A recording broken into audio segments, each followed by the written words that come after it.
Happy Saturday! Crystal Agape here with Margie Bro. And we're going to be talking about healing and how can you move past the traumas of your life. What do you do when you have trauma? We all go through trauma in our lives, but what's the next step? Marjorie's here to talk about her business, what she does. We all need healing in our life in one way or another. We're all going to come to a crossroad, no matter how much healing we've got, that we have to go ahead and start again. So please, tell us about your business, what you do, and what brought you here. So as she said, my name is Margie. I'm the owner of a business called Prism of Brilliance, and really my business was born from the healing that I needed to start to do in my own life. So a lot of my childhood is marked by a tremendous amount of trauma from a narcissistic, undiagnosed borderline personality disorder and borderline or bipolar disorder mother, and an emotionally unavailable father, and a slew of just sexual experiences that were traumatic due to them being with inappropriate partners. A lot of rape and molestation happened in my childhood, and there are so many things that happened that were inappropriate and that I thought were normal. And then a lot of stories that were told to me that I agreed with, that I didn't know I had the opportunity not to, and then acted as if those things were true. So starting really early, around the age of 4, I was made to look in a mirror and tell myself I was a liar. So I thought I was a liar. I was convinced I was a liar. I was convinced I liked chaos. I was convinced I was a drama queen, that I did things only for attention. And so when you believe something to be true, you then act as if those things are true, whether it is that you're acting in those behaviors or you're trying to disprove them through shame and blame and trying to be opposite of what those things are. And I did all of that. I was actually very chaotic and destructive, and I did a lot of maladaptive behaviors. I did self-harm. I had a lot of suicidal ideation. I attempted suicide many times when I was a teenager. I was in a lot of codependent relationships. That bully energy came around me a lot because I didn't know I was attracting it because of the belief systems that I held. I thought that I had to fix people and save people, and that I had to appease the bullies because that was the way that I was going to be safe from harm, but also those bullies would keep me safe from harm if I appeased them. And so there was a lot of that behavior, and I was in and out of traditional therapy starting at age of 11, like into my 20s, and I found that traditional therapy, really armed me with the ability to be analytical and sound like I really had a lot of things together in my life. But I was in the same consistent looping patterns. I still lied a lot, and those lies would grow, and then I would lie about things I didn't even need to lie about.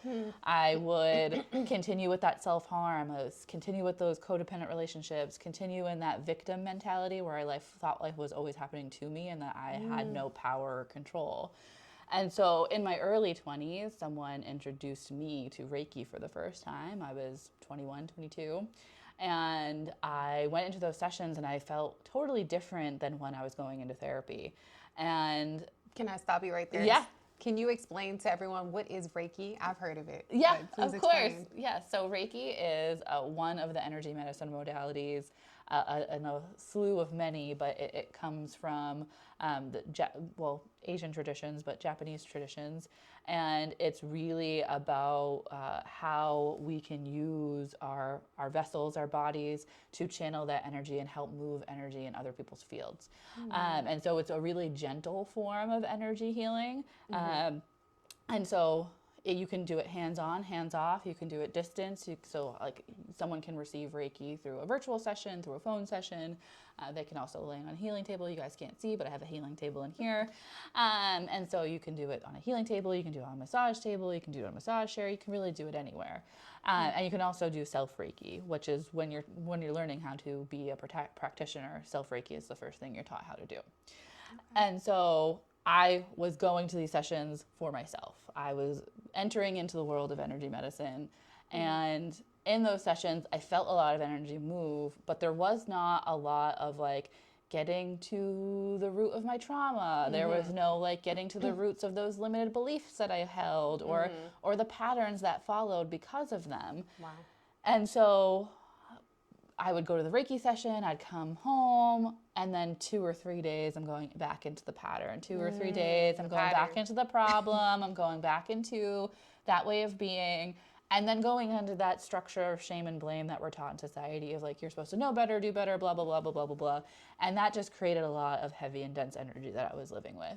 And so as I navigated that, a friend of mine was like, you know what? I think that learning about it and starting to learn about the lineage and getting that education would be beneficial for you, because as you're learning deeper, you're going to learn yourself deeper and you'll be able to understand yourself more. And I was like, you know what? Love that idea. That's great. That's a start. I want to know who I am, because all I know are these stories that I so much hate about who I am, because I've told I am this thing, and now I act as if all those things were true. Wow. And so I went into a Reiki 1 practitioner class and went all the way up to my Reiki master teacher. And then I just wanted to know everything there was about all sorts of energy medicine. So I was dipping into shamanism, I was dipping into aromatherapy and herbalism, and listening to every podcast and reading every book that I could possibly get my hands on, because I just wanted to find what was going to help me feel whole and to feel like I was really embodying the things that I was learning, because it still all felt very fragmented, and so did I. And so as I continued on that self-exploration journey of really wanting to self-study and learn more, I walked my way into a class still guided by the person who guided me to my first Reiki class, around natural law. So that is the foundation of everything that I do now.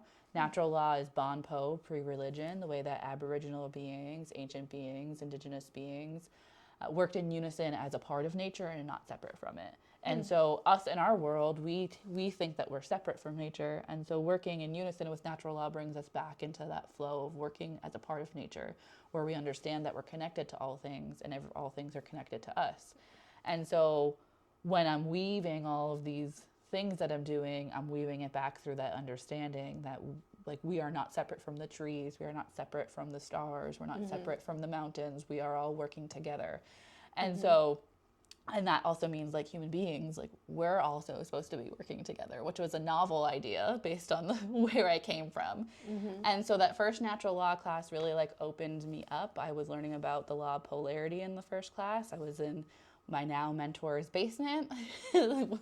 And she was just teaching what she knew to be true. And then it like really a light bulb exploded. I was like, oh my God, I can see a whole new way to move forward with this learning. And you have a choice in those moments, like to either put your ostrich head back in the sand and pretend you never heard that thing, or to go with what you feel to be true in every cell in your body. And I made that choice to go with what I knew to be true, which I continued had to have to learn. I still learn now, a forever student, to be able to continue to uncover things that were hidden because of those patterns and belief systems that not just are true in the life that I live now, but in all the lifetimes I might have lived before. So I can really bring true gifts forward instead of staying in those looping patterns. And so that was a very long-winded way to tell you Sounds like me.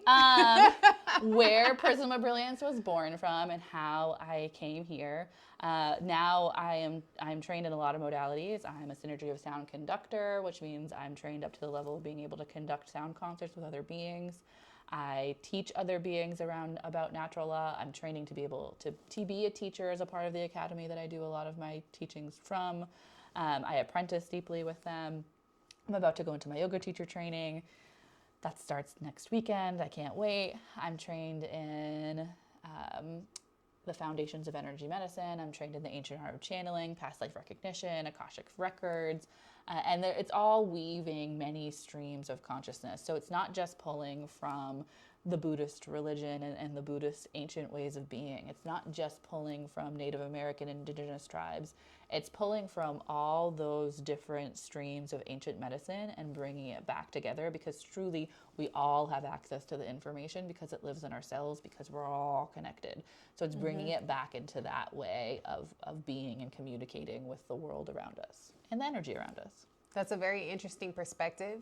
I wanted to tap into patterns. You know, that really stuck out for me, because I think in my own personal journey of growth and spiritual evolution, I've understood that there's patterns. I mean, have you noticed that when something traumatic happens to you or something that brings up a trigger in your life, that you always have to fight against the old self? Everyone always has this thing where I don't want to go back to who I used to be. And it's like those patterns are so ingrained in who we are. And I recently came into contact with somebody who had such a struggle with patterns and really changing or separating themselves from those patterns to become this new self that they were trying to be, but they couldn't because these patterns were so ingrained in their day to day. And it's like, you know, we look at what you do, and then you also talked about how what you did or what you were learning and how your spiritual mindset was evolving, it didn't separate you from those patterns. So then it shows you like this is a way to help you through the process, but there's still something that's like even more intricate in detail that we have to like navigate to like undo those patterns to be able to be this new self and to be also strong enough to not go back to that self when things happen that set you back or put you in an emotional state where you feel like the world doesn't deserve this version of me. So when we're looking at patterns, like you said, we have to understand that we spent a lot of time creating them and living inside of them. So they're not like an automatic shut off. It's not like, oh my goodness, I decided I don't want to do that anymore and now I'm not going to do it. And so often when people are meeting the pattern and they go into it, they actually go into shame and blame. They go into this heavy and dense energy. And when you have a heavy and dense frequency, you can't shift it with another heavy and dense frequency. So if you are going through a pattern that is through fear, lack, judgment, hate, separation, that's heavy and dense. If you meet it with anger, with judgment, with shame and blame of you're supposed to do better, know better, you're supposed to be this different person, this healed person, blah, blah, blah, blah, blah, all those things that we say that we think are motivators, it actually doesn't actually motivate you, and you continue to stay in that spiral or circle or loop, and then you are really creating more heavy and dense energy. So I often describe it to my kids as like, you're either throwing boulders or you're throwing feathers. Which one do you want to decide to throw? Wow. And so when you are in that space, it's not that your triggers are never going to happen. You're human beings. We can only control ourselves and how we're going to respond in our environment and to what the stimuli coming in are through our decisions. And we get to choose what we're attaching ourselves to. So when a mind thought is coming in or when an emotion happens and it triggers all those stories that emotion brings up, we get to observe it. We have the ability and the power to say, I see what's happening there. What can I learn from it? And what is the pause that I need right now? Do I need to go for a walk in the woods? Do I need to move my body rhythmically? Do I need to do breath work? Do I need to phone a friend? Do I need to journal that out? Like, do I need to do some breath work right this very moment? Do I need to do a mantra? Do I need to insert your healing ally here? And then it's to do that thing and interrupt the pattern instead of deciding that pattern is who you are and what you need to do, or shaming and blaming the pattern. I like how you put that, because in a sense you're saying that doing the energy work, working on your inner self, will allow you to be able to let go of those patterns. So you have to feel a certain way in order for those patterns to be able to shift through your new habits, new habitual thinking, new habitual patterns, or whatever you're doing. It all starts with your energy. You know, when we're upset, what do they tell us to do? They tell us to breathe.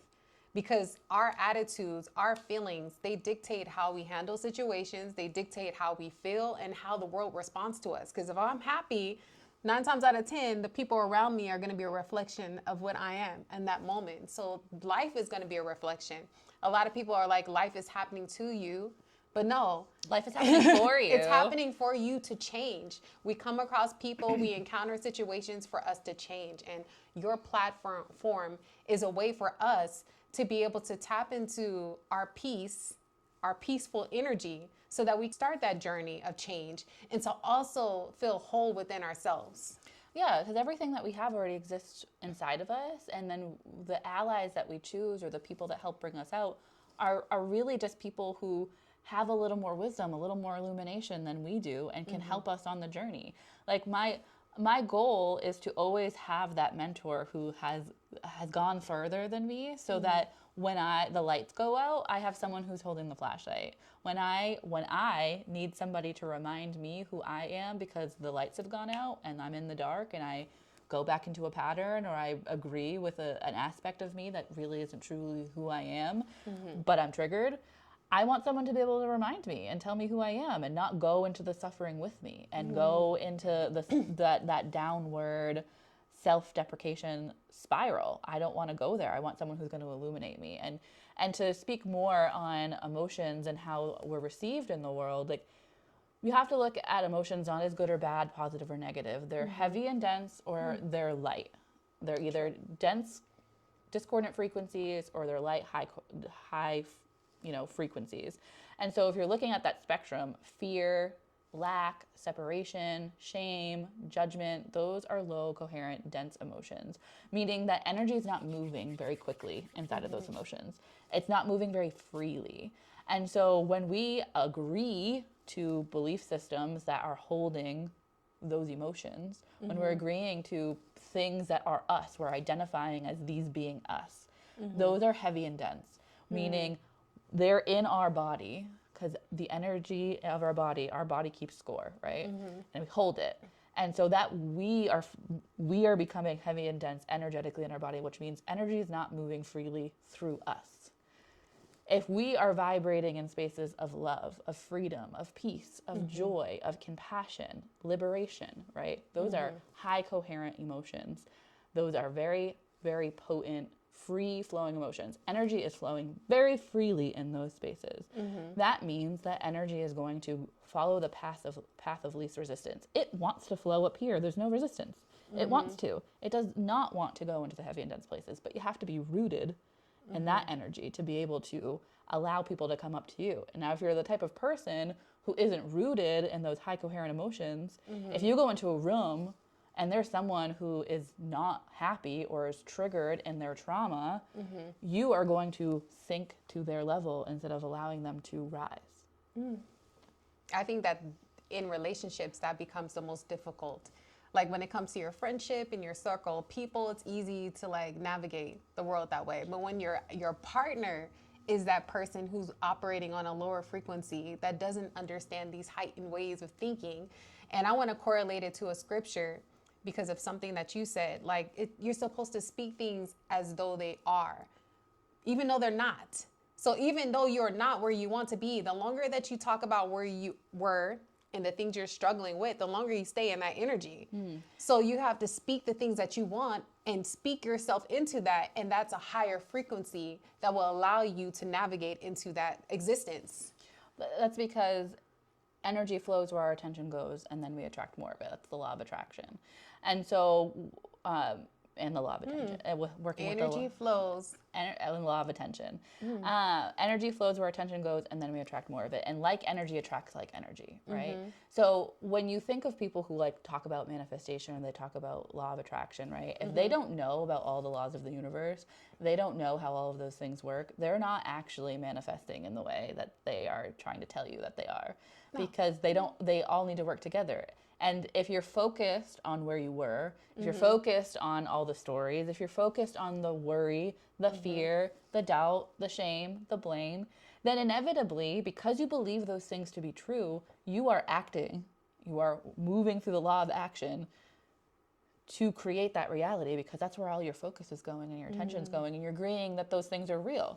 Now, I want to be aware of the problem. I want to be aware what fear exists. I just don't want to agree that it's my story, right? I want to be focused on the solution. I can be aware of all the problems in the world, but if I'm not focused on the solution, I am part of the problem.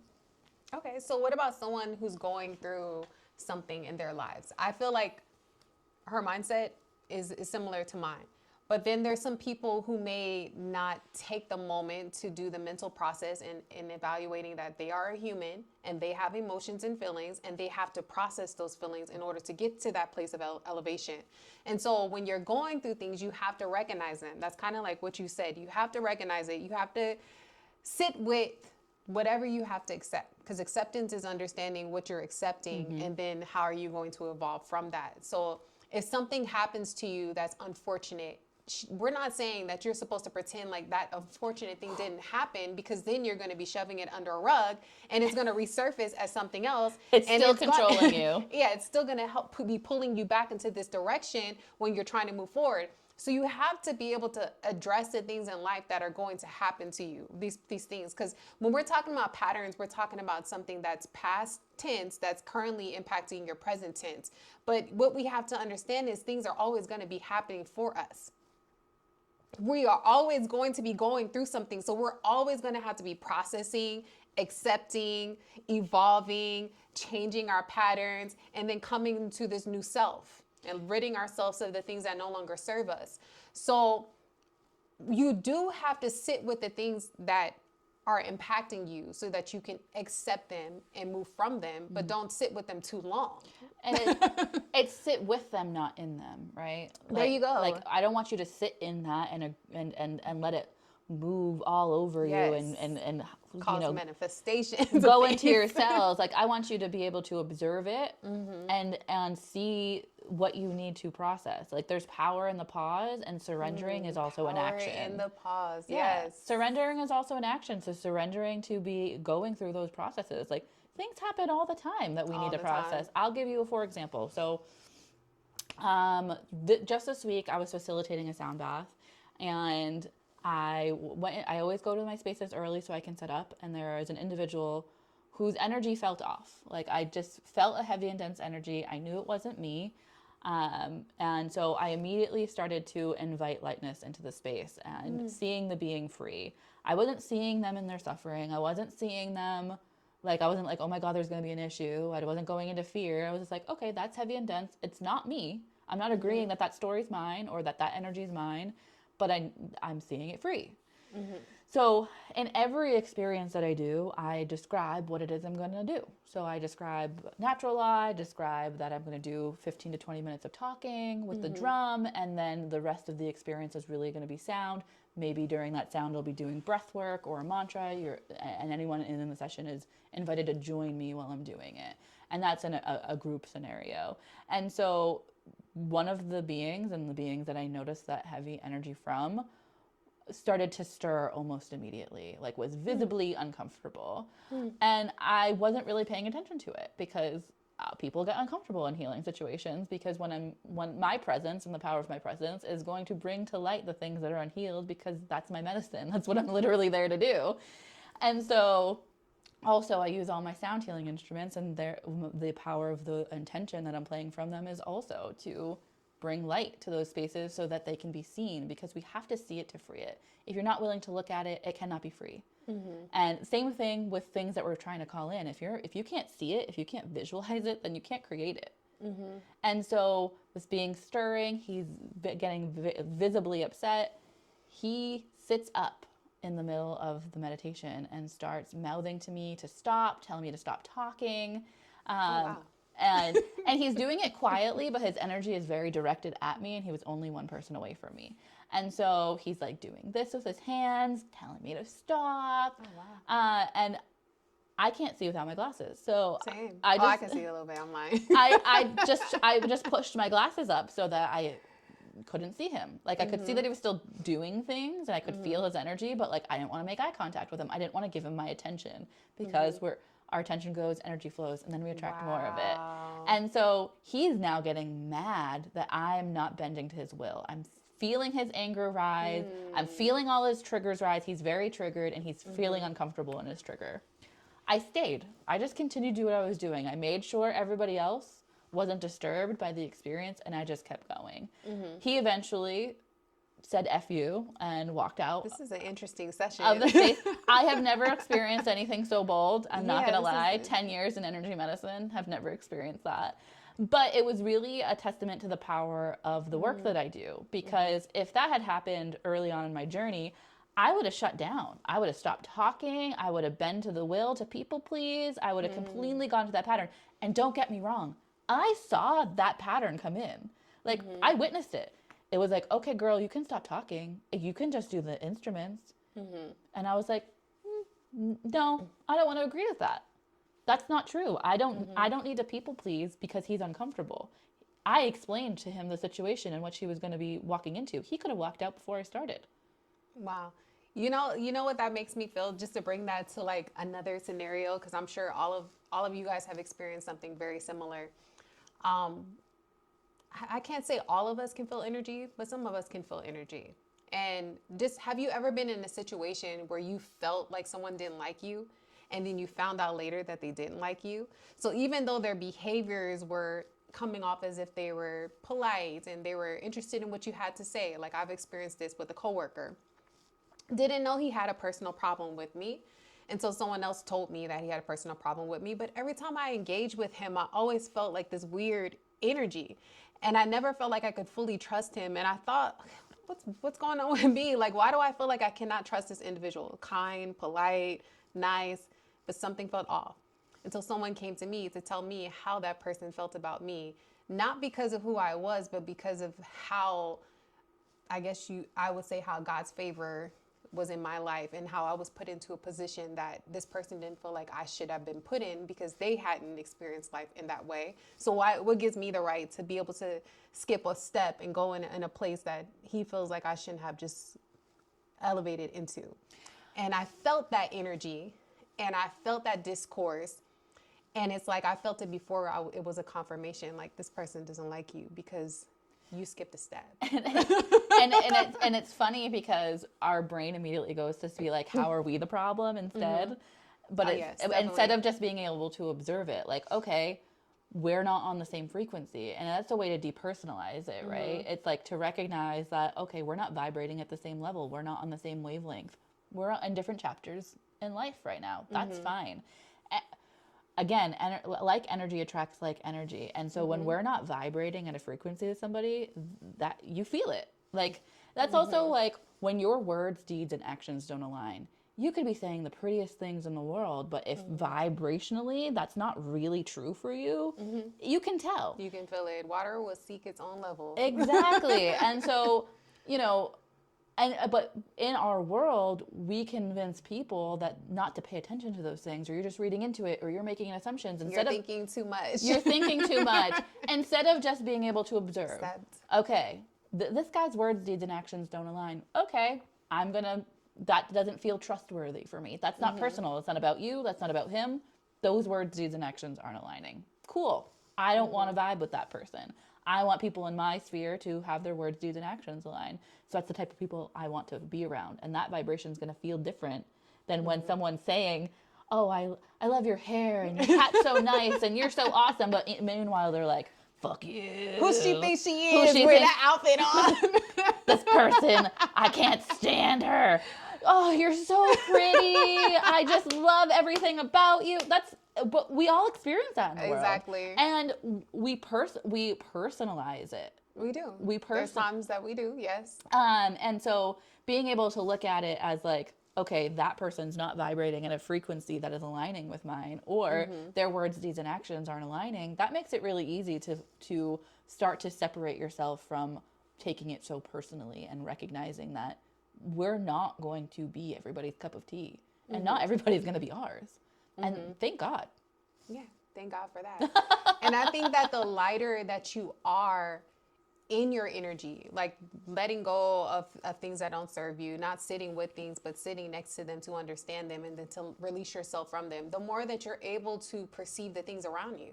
When you're so ingrained with the things that are happening to you, and if that's your mindset, it's not happening for you, but it's happening to you, your mind is self-absorbed with those things. You can't feel anything around you. Nothing good can happen to you. I've been around too many people who are saying like, this type of stuff is always happening to me. But if you shift the way that you see things, like, you know what, I learned from this situation because I encountered that coworker. Now I know to trust that energy.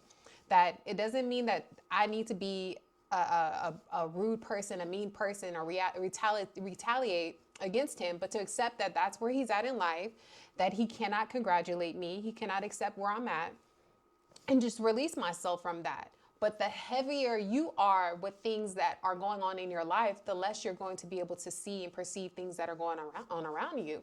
And just like yourself, coming into a space, you can feel the energies around you. It is evident. We are part of nature, as you said. We are one with nature. And if you're a religious person, God said that he's the vine and we are the branch. So we are one with him and he is one with us. So if he's a God, then we are God. And if we are God, we created, right? The God within us created, and we are a part of all of this experience. And I'm not to get too deep with it, but I mean, but just to correlate it in a way for people who have more religious perspectives that have a hard time understanding the jargon that you're using to describe energy, because it is all the same. This is nothing new. It's not just separate at all. It's just explained differently. A wise person knows there is many ways to say the same thing. And so when you can say the same thing in many ways, that's telling people that you're wise. And when you can understand things said in many ways, the wisdom is really ignited in your cells. You're really embodying that. Yes, embodied. Yeah, Yes. so it's like, it's when you are living the things that you're learning, that's what embodiment is.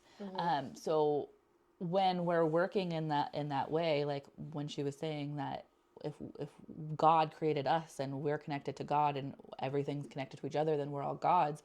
That's true. Like we are truly connected to all things. And I mean, it's also scientific. Like, it's not this magical, mystical woo-woo stuff, even though it sounds like that. It's not just religion that tells us that. It's not just scripture that tells us that. It's not just, you know, the Buddhist religion or the Hindu religion or whatever religion that you might follow that tells us that. It is woven, that basic thing is woven through so much, including science. And so it's time to stop like pulling everything apart and really bring it together, because that's when we can see it from the wholeness. Like, I love bringing the scientific research into what I'm doing, because when I can say, well, this doctor actually researched that and there's several scientific studies about that and this is proven to exist, it allows it to you're gonna edit this, right? Yes. And so when we start to recognize that power and that connection, we're more likely to start to follow some of these more natural things that exist, instead of trying to follow the laws that man created that kept us separate. Really starting to move back into the laws of energy and the laws of nature, because that's what really all these things are saying. They're just saying them in different ways. And then a man who wanted power took over in all of these areas and really perverted what the nature and the earth itself was really just trying to teach us. That what we already knew. We already knew those things to be true, because it's how we already existed in unison with nature. And so it's just bringing all of that back. But it's so good to know that there is many ways to say the same thing. And so when you start to understand that connection to all things, you're more likely to want to cause harm to yourself or to others, because you realize you have the power to either split holes in the matrix or raise the vibration of humanity. Which ones would I rather do? Do I want to cut the cord of the godlike structure that holds us all together, or do I want to heal it? Do I want to call in the rhythmic weavers to really weave the webs of light and the angels to come in and sing us all into harmony, or do I want to cut ties with that? I would rather do the one where we're all healing. And really calling in all of the support from all of the different streams that we have access to. Because it's not just angels, it's not just indigenous people, it's not just gods and deities. Like, we can call on the earth, we can call on the sky, we can call on the birds, we can call on the ocean. And if you understand that embodiment and that energy, because we're all connected, that we can tap into all of that, the more likely you are to want to cause harm in the world. Wow. Human nature. Yeah. What I find is that when you're on this healing journey, you find that there's not a lot of people that are on this journey. A lot of people are self-accepting. This is who I am. This is who I will always be. I mean, there's people in my life that I can say they are not going to evolve. They're not going to change. They're not going to transcend. And part of your acceptance is accepting that. But how do you navigate, when there's so many unhealed people who are just haphazardly functioning on this earth, and you are a healer and I have my own form of healing, and you're supposed to navigate in your oneness when there's so many people that are just not going to be able to tap or function in that? So the way that I work is I accept where everybody is at, because we cannot force people to do the healing. But I am always holding their highest light. So if I'm in front of an unhealed person and they're having a temper tantrum, or they're in their trigger and their trauma, or they're in they're in the problem, I'm seeing them free of that. I'm accepting and communicating with where they're at. But I'm talking to the highest light of their soul. I'm like, come on, may all beings have the courage to heal. Let's go. I see you. I know where we can go with this. And also understand that unconditional love does not mean unconditional access. Yes, ma'am. Right? Like just because I love you and just because I'm holding love for you, just because I want to see you free, does not mean you can access me. Not at all. And so when I'm walking through the world and I'm encountering those people, I'm giving as freely as I receive, but in my giving, I'm considering myself. So something that is going to raise my vibration is seeing everybody free. That does not going to harm me to see people free. I can still accept where you're at. I'll love you right there. Sometimes I'm loving you in the other room. Sometimes I'm loving you in another continent. But that doesn't mean that I'm not still holding that for you. And when I can give to you freely, that is a more like one-on-one setting, or maybe you need my help with something, I'm going to consider myself in my giving. If I can do something more for you and it's within my power to do so, I will. If it's not and I don't have it to give, because we can't give what we don't have, right? You give from an empty cup. You cannot give from an empty cup, but you also, if you are not holding compassion, you can't give compassion. If you have not embodied that, you can't give it. That's a fact. If you're not holding freedom and peace and liberation in yourselves because you've never experienced it, you can't hold that space for anybody else or give it to anybody else.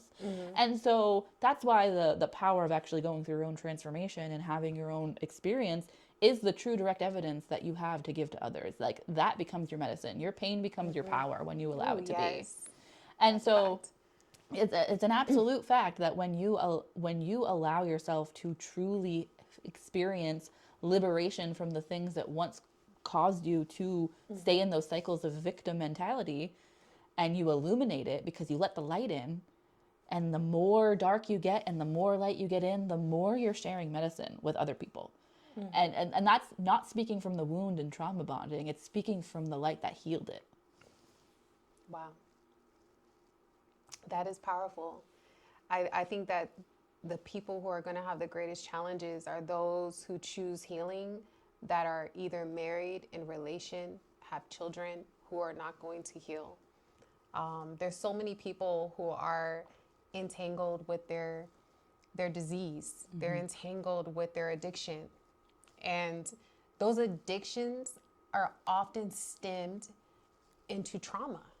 A lot 100% of the time.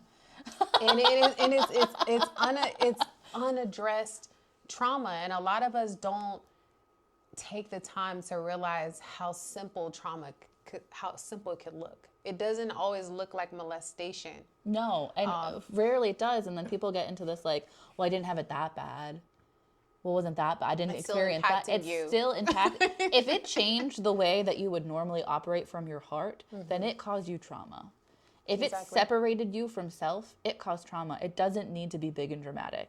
It also doesn't need to be a physical act that happened upon you. It can be those belief systems that were handed to you that you didn't know you had the option to say that's not who I am, right? So like when I'm 4 years old and someone's telling me I need to tell myself in the mirror I'm a liar, and that was a regular occurrence in my house, that's a trauma. It might seem little and silly, significant trauma.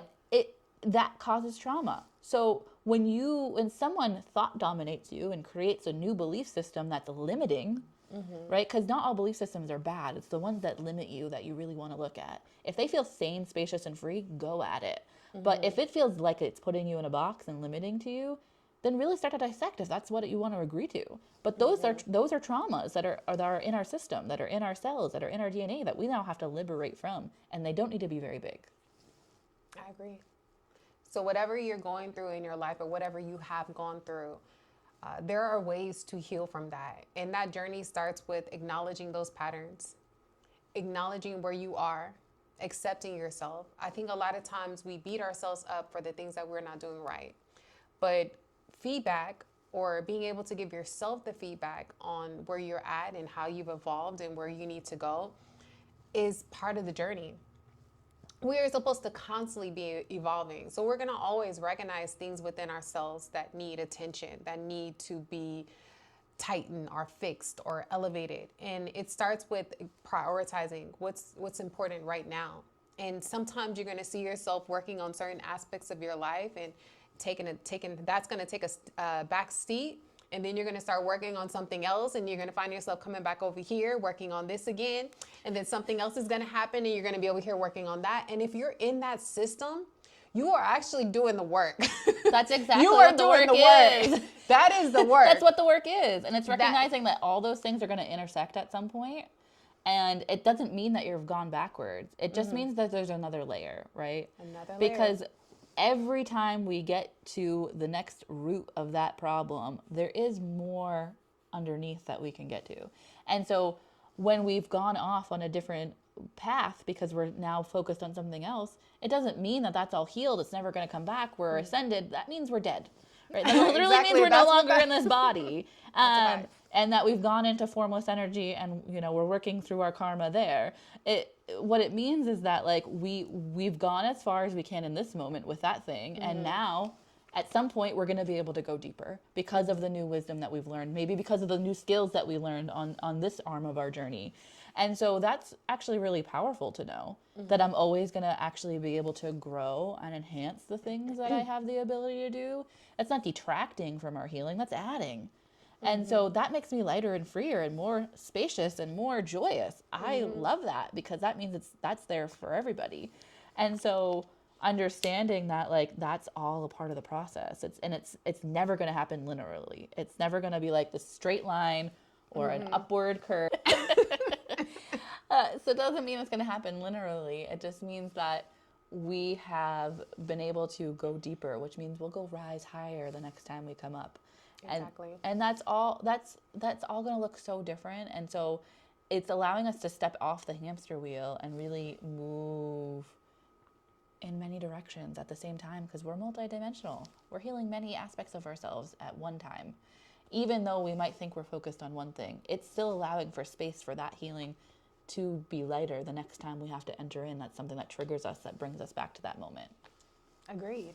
Well, thank you for having me today in your studio and taking the time to share with everyone how they can start their journey of healing, what options they have available to them, and that it's not linear.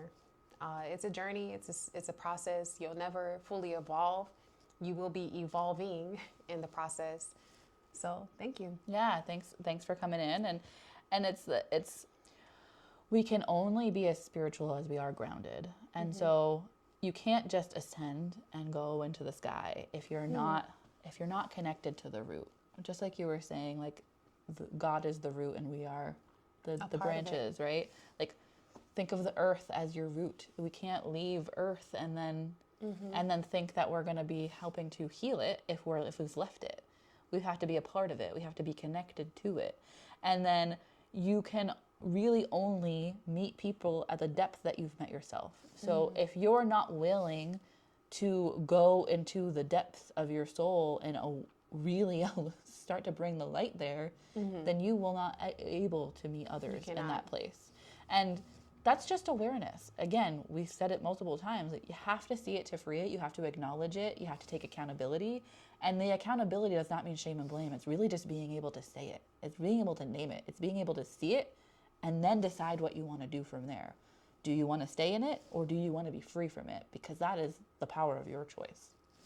It's similar with my own husband, right? Like he wasn't willing to join me in the beginning. I had to continue to be like, okay, well, I'm going to go. Like, I'm going to continue going and like, you can come with me. And if you don't come, I'm going to go. Or like, I'm going to leave. And not because I don't love you or I don't care for you, but because we're just no longer going to be a frequency match. And you have the choice. Like, I'm giving you the free will. I'm not giving you an ultimatum. I'm just letting you know what's going to happen if you don't decide to come with me. I think that is something that we all have to come to grips with. When I was in a relationship, I realized that who they were was impacting me in a negative way, and then it was bringing out negativity within me. It didn't happen all of a sudden, because I was a strong force for quite some time in that relationship, till I could no longer hold on to the values that I had ingrained within myself because of how this person was. No matter how much I tried to be that soundboard or that grounding force in that relationship to bring reason, that person had their patterns that were uprooting everything that I set into place in my life. And so when they finally came to a place of realization that the same things I was saying was the same thing their therapist was saying, like, because I didn't just make up these things that I've learned. I've actually took the time to research psychology, to learn the science, to take the time to look into my past and to look into my processes to actually fix those things. So it took work, and it happened over the span of some time. And this person hadn't done that. And so as much as we can love a person and want the best for them, we can, in the process, damage ourselves and cause ourselves harm.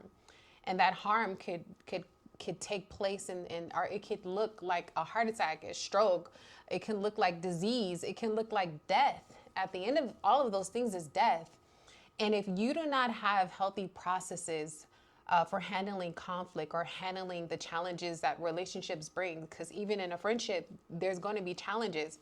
And if you're not handling those things in a healthy way, they're going to cause disease in your body. Mm-hmm. Your body is not made for those high impact conversations. Like, we may find ourselves to be a spicy family, right? That's what some people call their families, or, I'm just passionate. But there has to be a place of calmness, and the body needs calmness in order for the rhythm to be able to be constant. Your heart needs a certain rhythm for blood to be able to transfer throughout all of your body. And if that rhythm is disrupted, that can disrupt even your organs' functions. So that tells you that there is a time and there is a place for everything. And to always be someone who's high strung. If you're a high strung person, at some point in your life, you're going to have to find your calm. Because your body is not going to be able to sustain that kind of impact. And so relationships can take a toll on your well-being, and you have to choose yourself or death, because at the end of those things will be death.